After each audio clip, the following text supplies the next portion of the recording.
Hey, it's Annie with your latest tech update. Ransomware is a terrifying crime, and most businesses aren't aware of it. It's where cybercriminals break into your network, encrypt your data, and won't give it back until you pay a ransom fee. In some attacks, they secretly spend weeks in your network changing settings, so it's nearly impossible to kick them out or recover data once the attack has started.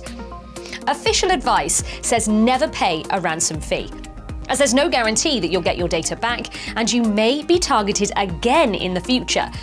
However, a new survey's been done of business leaders who've already been attacked. 97% of them say if they were attacked again, they'd pay the ransom to minimize the damage. A third would pay it instantly. What does that tell you about how badly it affects businesses? The only way to protect is to prepare. This is what we do. We can help businesses increase their cybersecurity to reduce their chances of being affected. Let's talk. That's your tech update. More next week.